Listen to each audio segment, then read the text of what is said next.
Hey there YouTube, welcome to my channel. I just wanted to make a little video for you showing what I do out here, doing a little bit of tailgating. I'm not much of a sports fan, so this is about all I do. About only tailgating I get. That's what happens when you don't have a good workbench to work on. You use things like a truck. Easy to clean too, just pressure wash it. So what we're doing today is fixing a little something that got messed up when I was doing a service on this lower unit here. It's off of 81 Evinrude 15 horse. It's on a jumbo. So what you can see here, this is the cavity. This is a little passage here for the water inlet for this motor. The water pump bolts to the top of here, and this cavity here has two seals that are down in it. Well, these seals were leaking. There's water going into the lower unit, oil, and there's two seals. There's one that seals the oil in, and there's one that seals the water away from the lower unit. Kind of weird they would use two seals instead of a single seal with two lips, but it is what it is. So they were in there for 20 plus years with exposure to salt water too, so they were in there really good. And I don't have anything that reaches in the middle of the seal to pull them out from the middle. So I got kind of desperate, started prying, and actually, you can see the little half moon shaped area here. I started prying and actually broke the back of this cavity here. There's nothing in here. So all this would be doing is drawing air into the water supply, which is not good. So I JB welded it back in there. I've had success with stuff that's happened like this before. I don't have this kind of stuff happen often, but when it does, JB weld actually kind of comes through.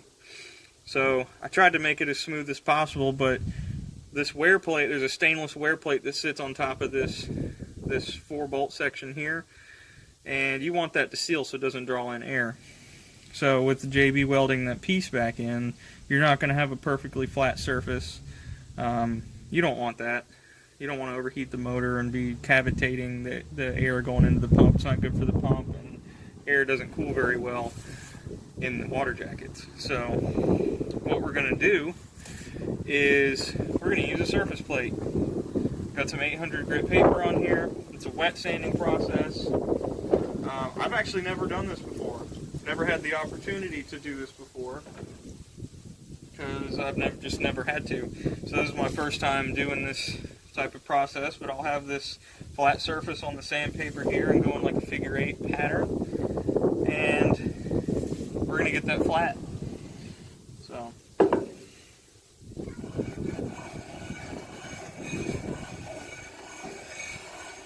it might take a while with this 800 grit, but it'll come out with a nice surface finish. You want to put some pressure down on it too, because that'll seems like, you know, just by feel, it seems like it's helping keep it more flat against this surface. I've seen people do this. I've seen a lot of videos of people doing this. I found it very interesting. But you can do this with any piece of thick tempered glass because it's very flat surface. You don't have to spend a ton of money on a real granite surface plate or whatever other kind of rock they'll use for it. Those things are expensive, the machinist type ones.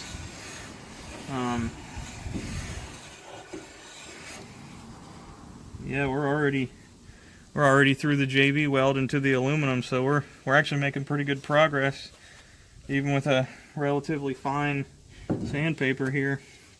If you're really looking to make sure you don't have any low spots, which will show up as, you know, kind of a hazy surface, you'll be able to tell because the stuff that gets sanded actually has a certain color to it. And this was originally cut with like a fly cutter, so you can see that pattern in the metal. And you're changing it with this process, so you'll be able to tell where you haven't sanded. And we're looking pretty good already. This doesn't have to be completely perfect. I'm not going for like a lapped surface because we're talking about a really thin stainless plate that goes on here. And I am going to put a real thin layer of RTV here just for some insurance. It's not going to hurt anything. I think some engines use a gasket and some of them won't. It's not extremely critical, but it's just something I want to do for peace of mind. Yeah, we're almost done here. I think we're getting pretty close to being done.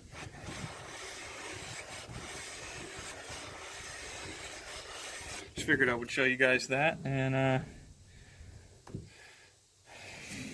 probably make another video when I put this back together and show you putting the seals in. This is what I do.